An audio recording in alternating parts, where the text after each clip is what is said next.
소명, 인생의 목적을 발견하고 성취하는 길. 20번째, 일편단심으로 사는 인생. 그는 매우 불명예스럽게 생을 마감하여 찬란한 승리의 영광은 갈라져 버렸다.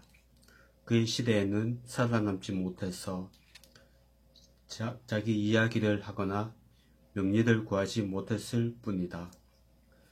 우리 시대는 그의 최후의 입지가 용기를 넘어 무모함에 이른 것으로 보이는데, 그 때문에 그는 과대망상증 환자로 비난받는 것이다. 그러나 페르디난드 마젤란 총사령관은 그런 비판에 무관심했을 것이다.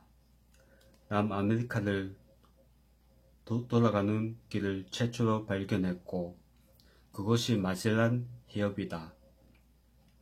최초로 지구 전체를 거의 일주했으며, 위대한 탐험의 시대에 가장 위대한 탐험가가 된 그는 역사상 가장 강한 의지를 지닌 일편단심의 인물 중 하나였다. 마젤란은 키도 크지 않았고 잘생기지도 않았으며 신체적인 매력이라고는 찾아볼 수 없는 인물이었다. 또한 궁중의 총애를 받는 신하도 최고 귀족 계급의 일원도 아니었고,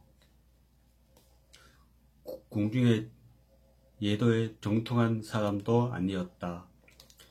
이 모든 것이 결여되어 있었음에도 불구하고 그에게는 한 가지 분명한 것이 있었다.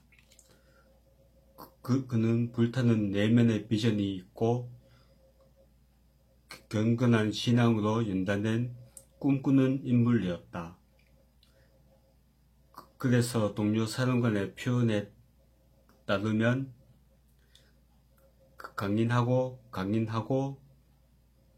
강인한 인물이 되었다. 역경을 헤치고 전진한 인물이라는 표현이 마젤란만큼 정확하게 들어맞는 사람은 별로 없을 것이다.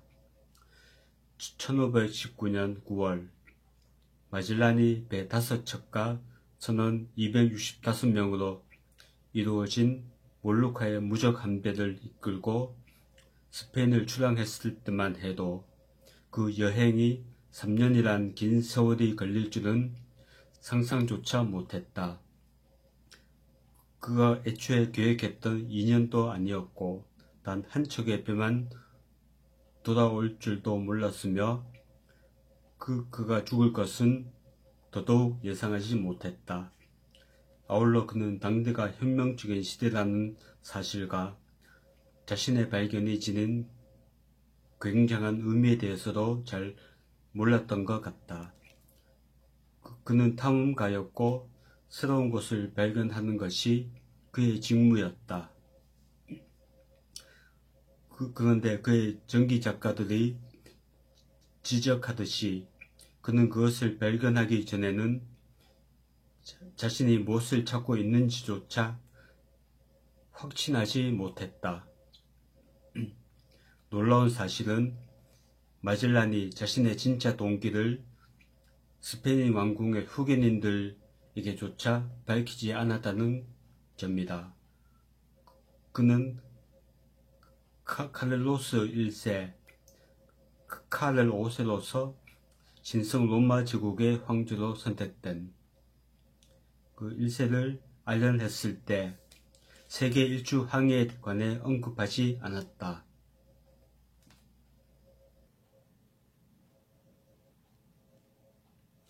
그의 후계인들의 근본 동기는 이익이었고 그의 동기는 발견이었다.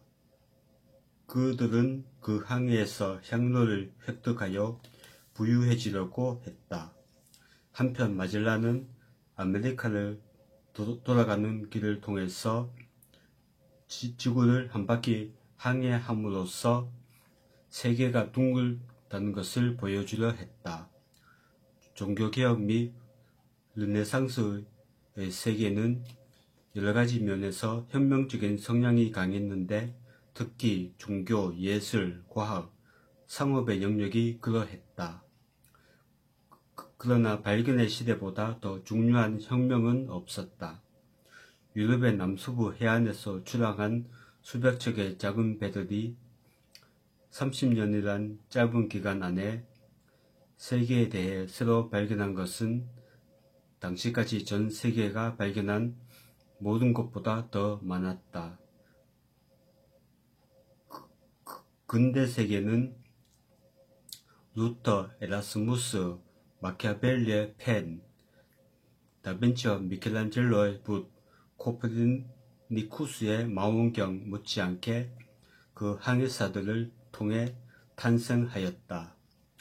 마젤란은 미지의 세계에 대해 어느 누구 못지않게 잘 알고 있었다.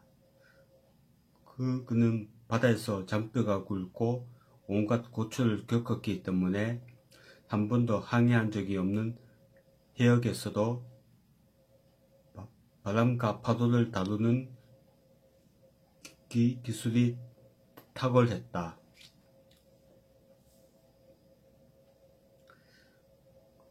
그러나 그가 참으로 원하는 것은 아무도 몰랐다.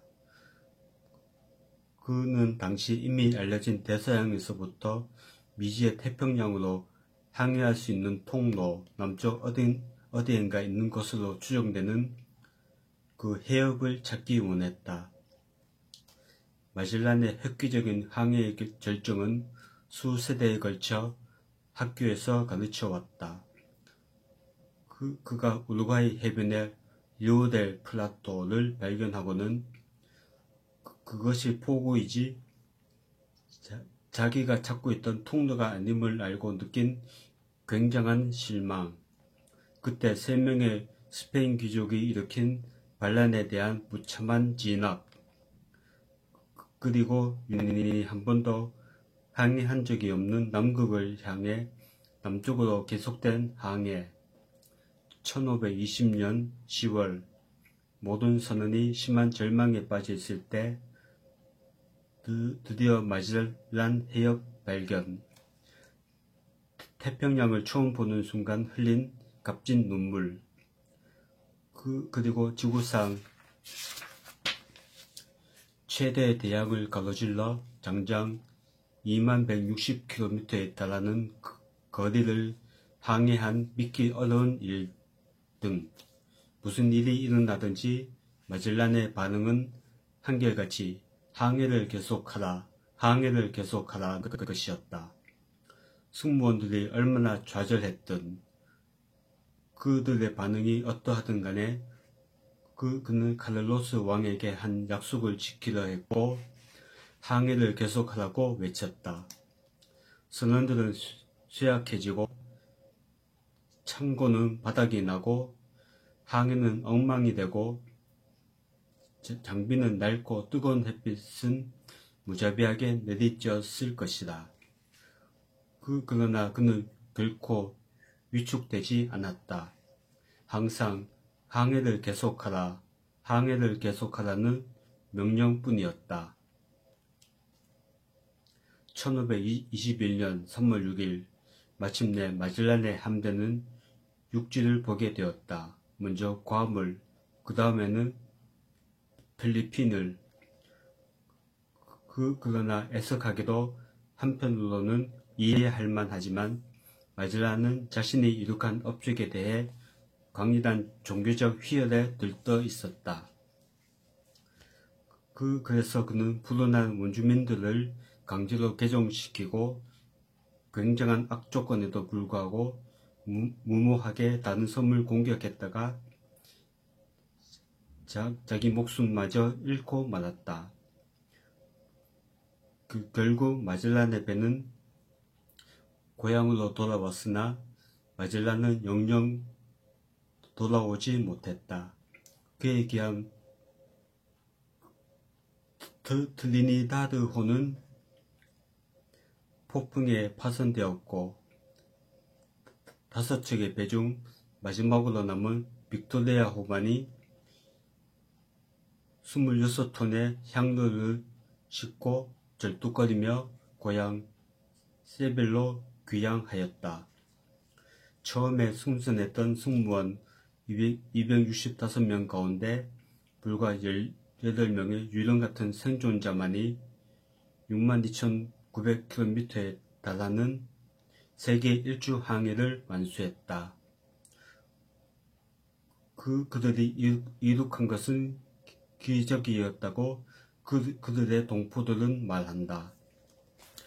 하나님이 세계를 창조하신 이래 이 세계에서 일어난 일 중 가장 위대하고도 경탄한 만한 업적이었다. 마젤란의 성품은 완전함과는 거리가 멀었고 그의 세계는 우리의 세계와 매우 달랐다. 그러나 그는 영웅적인 일편단심, 결코 위축되지 않는 확신, 칭찬이든 배척이든 어느 것에도 상관하지 않는 단호함, 실망과 패배와 죽음에 대한 과감한 도전 등으로 불굴의 정신을 확실하게 보여주었다.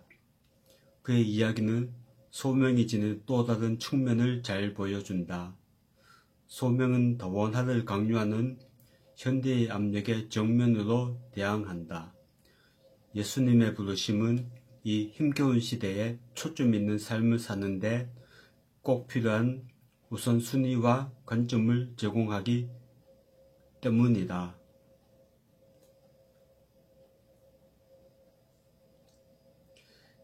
인생은 너무 짧다.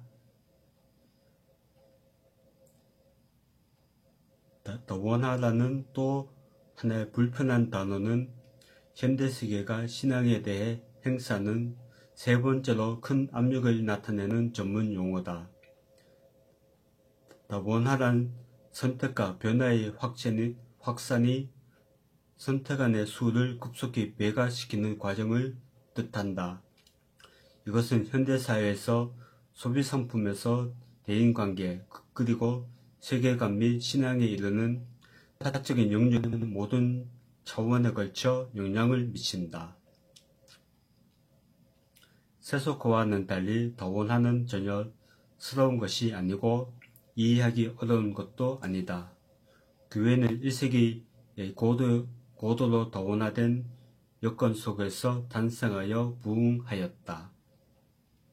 하지만 오늘날의 다원화는 과거의 좀 더 전형적인 인간 경험과 크게 다르다. 그 이유는 과거에는 선택의 범위가 제한되어 있었고 인류가 지유상의 차이가 종교라는 응집력에 의해 하나로 묶여 있었기 때문이다. 반면에 현대세계는 전통적인 단순성과 응집력을 압도하면서 끝없는 선택과 변화의 범주를 제공한다. 수많은 군중으로 복잡거리는 현대 도시에서 우리는 과거보다 서로 더 가까이 있기는 하지만 오히려 서로에게 더 낯설다.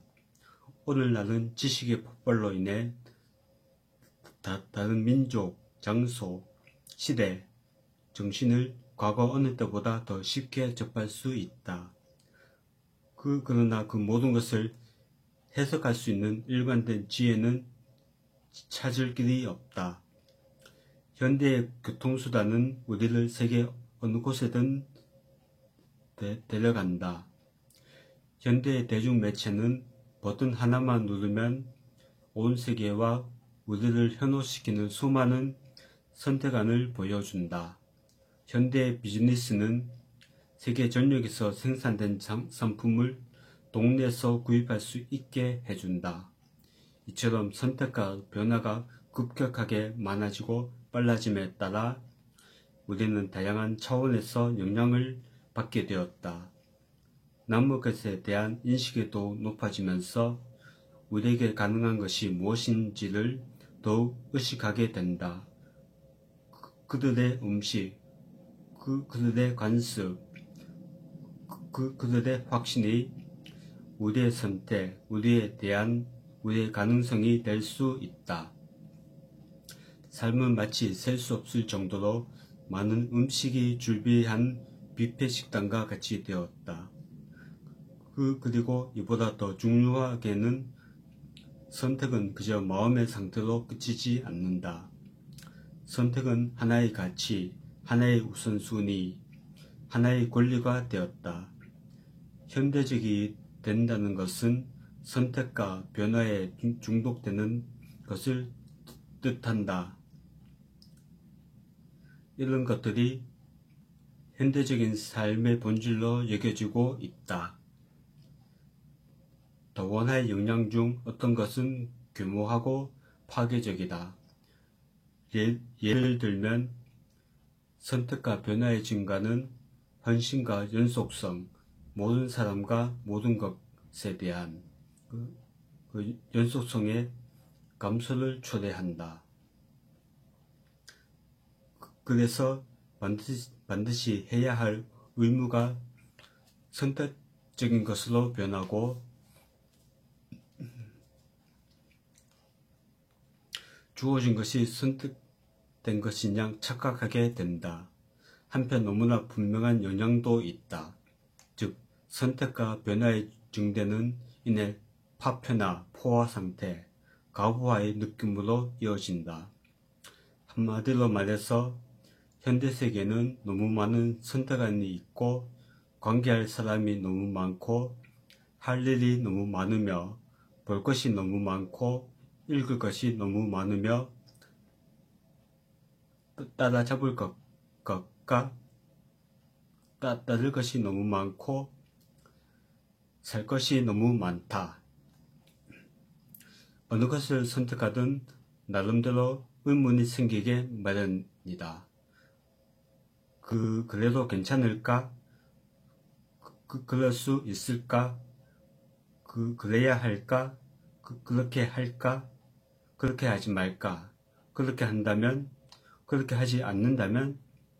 무성한 의문의 숲은 캄캄한 자유 속으로 더 깊이 이끈다. 그러면 외견상 무한한 가능성으로 보였던 것이 캄캄한 염려가 되는 것이다. 사람마다 각각 다르겠지만 어느 지점에 이르면 차단 스위치가 나가버린다. 우리는 과정한 짐에 치이고 포화 상태에 이른다. 할 일은 너무 많은데 시간이 너무 없다. 하지만 삶의 쳇바퀴는 계속 돈다. 계획을 세우거나 요령을 부려도 그 간격은 좁혀지지 않는다. 하지만 삶의 쳇바퀴는 계속 돈다. 대인관계 하나만 보아도 사람의 수와 다양성과 강도는 감당할 수 없을 정도다. 그러나 삶의 쳇바퀴는 계속 돈다. 한순간에는 그 끝없는 가능성에 현기증을 느끼다가 다음 순간에는 그 필상성에 좌절한다. 그러나 삶의 쳇바퀴는 계속 돈다. 결국 우리는 과중한 짐에 치일 뿐 아니라 삶에서 통일성과 견실함과 일관성을 상실하게 된다. 우리의 경험은 여러 파편으로 조각난 단편들로 다가오게 된다. 각각의 순간은 그 자체로만 존재하며 과거에 뿌리를 내리고 있는 것도 미래에 어떤 결과를 낳는 것도 아니다. 각각의 경험은 마치 순간적인 음량이나 신문의 머리 기사처럼 잠시 우리 주의를 끌었다가 곧장 기억에서 멀어져 간다. 그래서 오늘 열광하는 것이 내일이면 우스운 것이 되고 만다. 오늘 유명한 것이 내일이면 지겨운 것이 된다. 따라서 주의 부족이 오늘날의 무질서를 대변하며 진정한 전통을 찾아보기 어려운 것은 놀랄 만한 현상이 아니다. 흔히들 돌은 고대의 매체였고 철은 초기 근대인의 매체였다고 말한다. 우리의 매체는 플라스틱이고 게임의 이름은 재활용이다.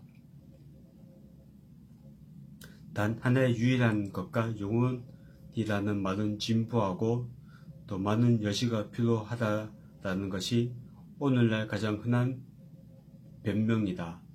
파편화된 우리의 삶에서 유일하게 필요한 것은 선택안을 계속 열어넣는 것이다. 정체성 정립의 기술은 고정된 것이라기보다는 유동적이다. 그리고 게임의 규칙이 게임 자체만큼이나 빨리 변하기 때문에 우리는 내일의 자유를 담보로 잡힐 수 있는 헌신에 발목 잡히지 말라고 단단히 교육받고 있다. 이러한 일상의 현대적 공경에 대해 소명은 어떻게 말하는가? 물론 소명이 줄비하게 진열된 선택과 변화를 순식간에 사라지게 만들고 조각난 삶을 하나로 묶어두는 요술지팡이는 분명히 아니다. 그러나 소명은 그 자체로 파편화에 대항하는 특성이 있으며 중요한 지점에 힘을 가함으로써 이 포화된 세상에서 초점 있는 삶을 살도록 길을 열어준다. 첫째, 소명은 선택을 숭배하는 현대의 치명적인 우상을 전복시킨다. 현대의 삶에서 선택은 의무시 되지 않는 강력하고 중심적인 것이며 우리가 생각하고 행하는 모든 방식 속에 스며들어 있다. 그런 만큼 또 다른 선택안을 제시한다고 해서 쉽게 무너질 수 없는 것이다. 현대인에게 선택은 책임성과 합리성을 압도하는 하나의 권리다. 낙태를 반대하는 주장이 선택의 암초에 부딪혀서 어떻게 침몰했는지 생각해 보라. 그들은 선택권 지지, 임신중절 합법화 지지자들이 내세우는 구호, 반대말은 프로라이프, 역주, 선택권 지지라는 도전 불가능한 용어를 전면에 내세워 논쟁을 잠재우려 하고 있다. 선택을 반대하는 논의들은 선택이 지닌 특별하고도 신적인 힘을 인식할 필요가 있다. 그러나 궁극적으로는 오직 한 가지만이 선택을 전복할 수 있다. 그것은 선택받는 것이다. 따라서 그리스도를 따르는 자에게 소명은 현대생활에서 선택이 지닌 근본적인 특성을 중화시켜 버린다. 예수님은 너희가 나를 택한 것이 아니라 내가 너희를 택했다고 말씀하셨다. 우리는 자신의 소유물이 아니라 값주고 사신받은 존재들이다. 우리에게는 권리가 없고 책임만 있을 뿐이다. 그리스도를 따르는 것은 우리가 주도한 것이 아니라 우리의 순종적인 반응일 뿐이다. 소명의 핵심보다 선택의 허식을 더 잘 폭로할 수 있는 것은 없다. 일단 우리가 부름받은 이상 문자 그대로 우리에게는 선택의 여지가 없다. 둘째, 소명은 우리 인생의 줄거리를 제공함으로써 파편화되고 혼란스러운 현대세계 속에서 연속성과 일관성을 의식하게 해준다. 원화가 나온 포화 상태와 과부하는 이동성으로 더욱 강화되어 현대의 소외 현상을 불러일으키는 주 원인이 되고 있다. 우리가 너무 많은 곳에서 살았고 너무 많은 직업을 거쳤으며 너무 많은 사람을 알고 있으며 너무 많이 TV를 보았다면 어떻게 그 모든 것의 의미를 이해하겠는가? 우리 인생은 어떤 줄거리가 있는 것인가?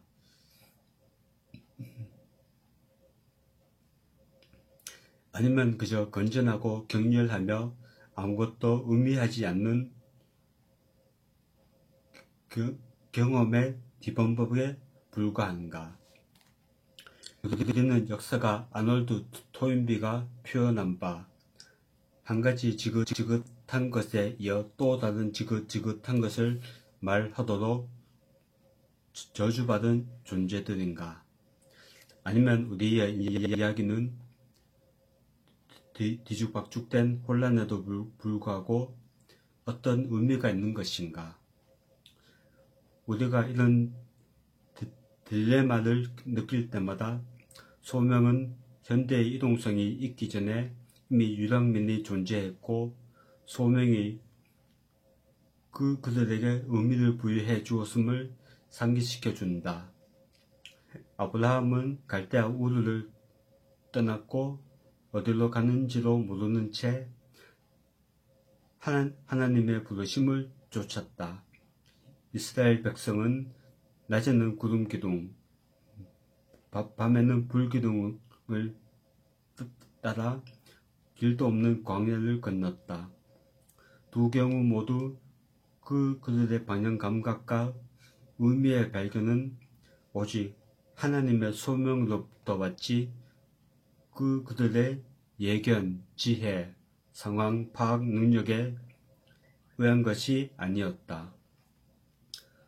그들은 약속의 땅을 향해 가는 중이었다. 그들은 하나님이 그들을 인도해 가시는 길을 항상 알지는 못했지만 그들이 왜 하나님을 신뢰했는지는 항상 알고 있었다.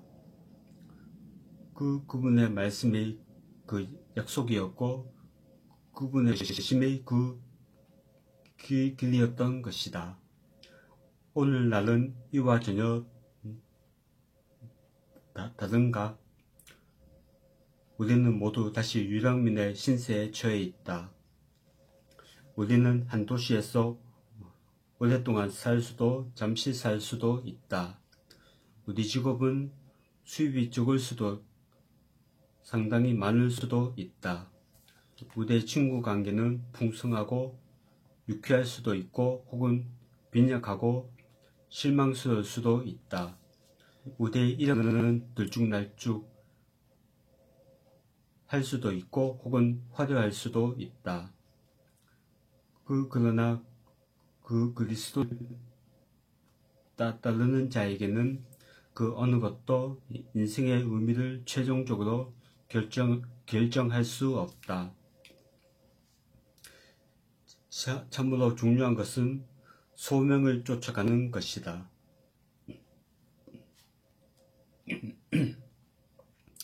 인생에서 우리는 여전히 광야의 시련들에 직면할 수 있다. 하지만 구름기둥과 불기둥이 그곳에서 우리를 인도하고 보호할 것이다. 오늘날의 상황이 불확실하고 혼란스럽더라도 그리스도의 소명을 쫓아라. 그리하면 당신은 인생의 줄거리를 갖게 될 것이다. 셋째, 소명은 우리가 광적이지 않으면서도 일편단심의 자세를 갖도록 돕는다. 현대적인 선택과 변화는 현대적 삶의 속도와 압력으로 더욱 강화되어 계속해서 우리 집중력을 분산시키고 에너지를 흩뜨리려고 위협한다. 그 결과 오늘날에는 탈진, 늘 급한 일로 쫓기는 삶, 스케줄에 좌우되는 인생과 같은 표현이 풍미하고 있다. 그리고 이에 대한 대처 전략 중에는 문제만큼이나 나쁜 것들이 많다. 필요가 곧 소명이다 라는 위험한 개념은 과로와 혼란을 초래하는 확실한 비결이다. 당신은 오늘 쉴 자격이 있다는 기만적인 개념은 권태와 표류로 가는 확실한 처방이다. 두말할 필요도 없이 진정한 해결책은 지혜로운 목표를 설정하고 다른 모든 것을 제쳐두는 것이다. 그런데 어떻게 그것이 가능한가? 오래전 잠언 저자는 무지한 자는 미련한 것을 즐겨하여도 명철한 자는 그 길을 바르게 하느니라고 썼다. 좀 더 최근에는 하버드 대학의 철학자 조지 산타야나가 명확한 어떤 것을 성취하는 데는 다른 모든 것을 포기하는 것이 뒤따르기 마련이다라고 썼다. 현대세계에서는 초점 있는 삶을 살기가 더욱 어려워졌고 그럭저럭 버티며 사는 것은 사실상 불가능하다. 현대세계에서는 초점 있는 삶을 살기가 더욱 어려워졌고 그럭저럭 버티며 사는 것은 사실상 불가능하다. 시인이자 그리스도의 추종자인 오드는 자신이 얻은 교훈을 이렇게 피력했다.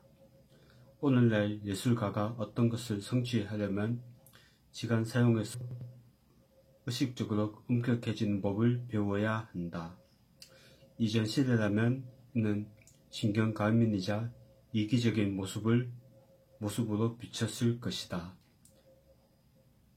그러나 이제 그는 자신이 삶의 초과의 상태에서 살고 있음을 잊어서는 안 된다. 솔제니친 역시 예술가가 덧없는 문제에 지나치게 매달려 바짝 말라버리고 싶지 않다면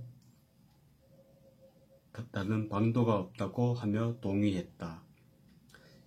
예술가에게 해당되는 것이 우리 모두에게도 해당된다. 삶 자체가 삶의 초과의 상태에 있다. 여기서 소명의식이 도움이 되는 이유는 그것이 인생의 여러가지 가능성에 해당하는 확대 중인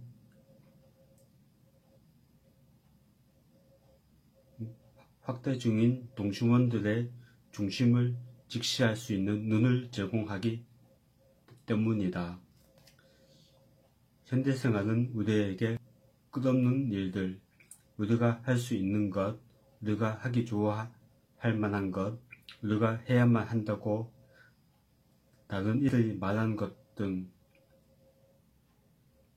등을 쏟아붓는다. 그러나 우리는 하나님이 아니며 무한하지도 영원하지도 않다.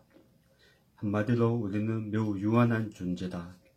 우리에게는 제한된 연한, 제한된 에너지, 제한된 회색세포, 제한된 은행 통장밖에 없다.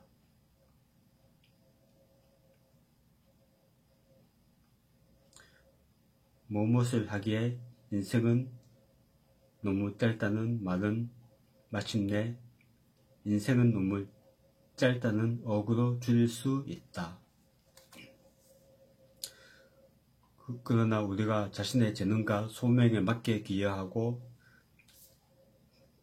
타인들도 그렇게 한다면 풍성한 열매와 안식이 따른다. 우리의 재능은 본래 주어진 목적을 위해 사용된다. 그리고 우리는 그저 작은 인간에 불과한 우리의 모습을 과장하지 않고 능력껏 살면서 안식을 누릴 수 있다. 르네 디브의 유명한 구문, 세계적으로 생각하고 지역적으로 행동하라 는 소명의 맥락에서 가장 잘 이해할 수 있다. 예수님은 십자가에 달리기 전에 드린 위대한 기도에서 아버지께 이렇게 기도했다. 아버지께서 내게 하라고 주신 일을 내가 이루어 아버지를 이 세상에서 영화롭게 하였사오니. 어떤 사람들은 이 구절을 해석할 때 예수님이 하신 일에 초점을 맞춘다. 다른 이들은 예수님이 하지 않은 일, 책을 쓰거나 대학을 설립하거나 혁명을 주도하지 않은 것, 혹은 모든 병제를 고치거나 모든 사람을 가르치거나 모든 사람을 각각 돌보시지는 않은 것 등에 집중해서 해석한다. 이 두 가지 다 바른 해석 방법이다. 그러나 그 두 가지는 모두 구분이 받은 단 하나의 소명, 곧 하나님의 메시아로서의 소명이지는 다른 측면들이다.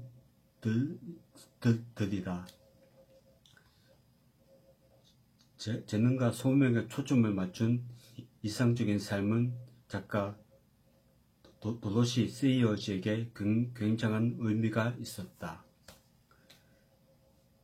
그녀는 글쓰기나 단테에 관한 연구를 언급할 때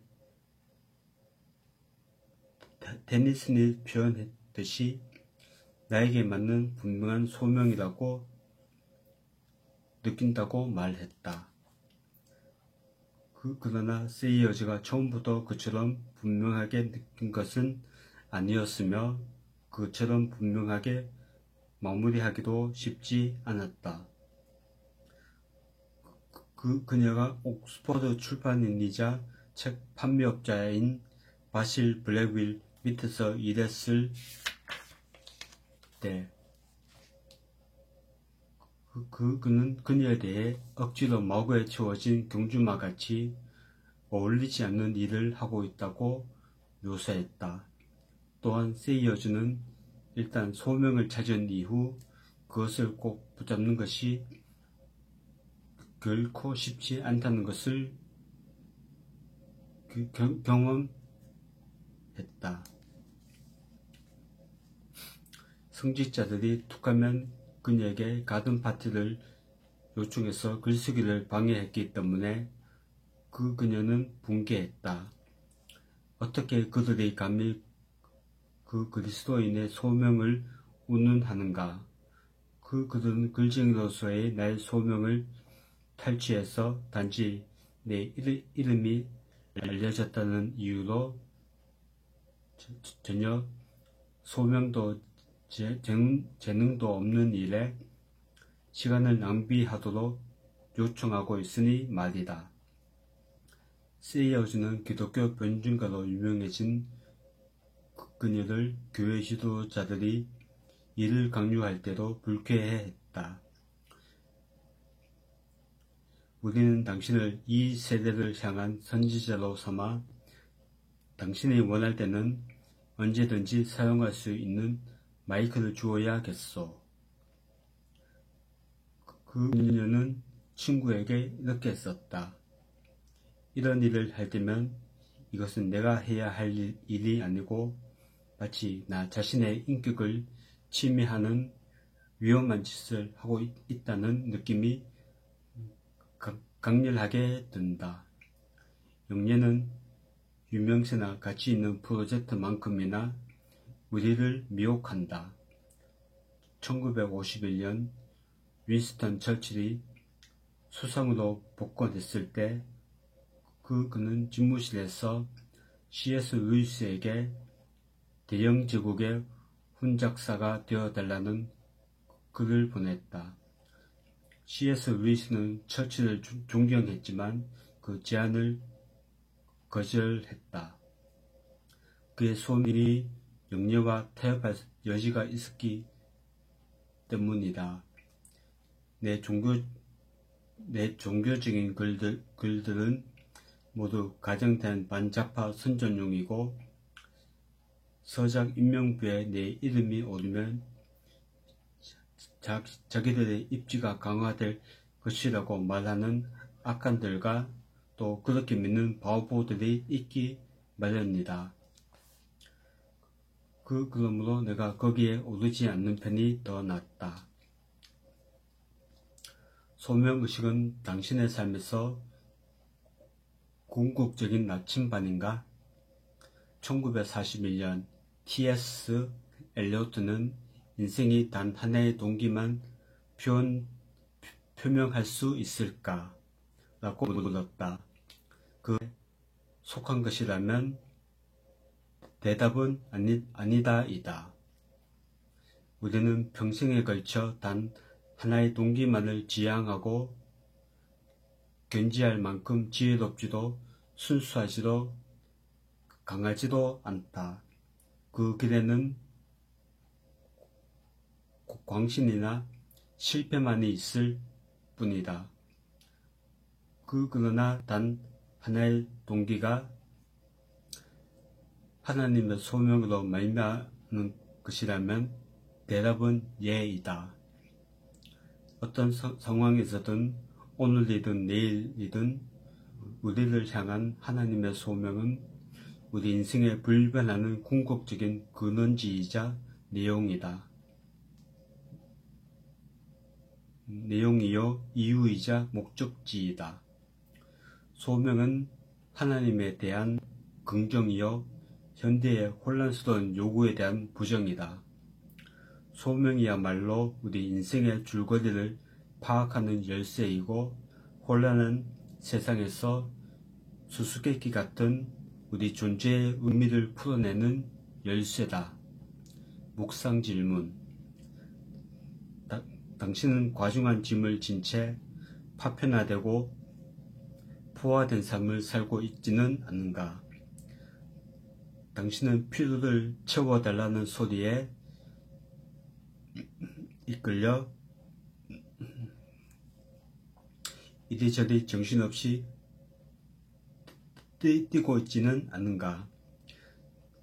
당신은 좋은 일을 하느라고 최선의 것을 종종 놓치게 되어 좌절감을 느끼고 있지는 않는가? 당신은 단 한 가지 일에 집중하고픈 열정과 순수한 마음을 갖고 싶은가? 나사렛 예수의 음성에 귀 기울이고 그분의 부르심에 응답하라.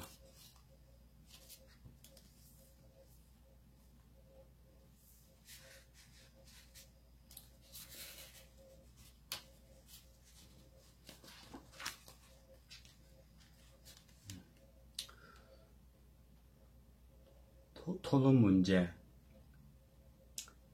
1. 성격적인 결함에도 불구하고 마젤란은 그의 시대의 위대한 발견을 어떻게 이루어낼 수 있었는가? 그 과정에서 그의 가장 큰 장애물은 무엇이으리라 생각하는가? 그 이유는 무엇인가? 2. 인생에서 선택안이 급속하게 증가한 것은 당신에게 어떤 영향을 주었는가? 좋은 영향인가? 나쁜 영향인가? 3. 그 그리스도의 부르심에 응답하는 것은 우리 문화에서 선택이라는 우상을 어떻게 폭로하는가? 4. 현대적 삶의 끊임없는 이동에 직면한 당신은 어디에서 의미와 연속성을 이끌어내는가? 여기에서 소명은 어떤 도움이 되는가? 5.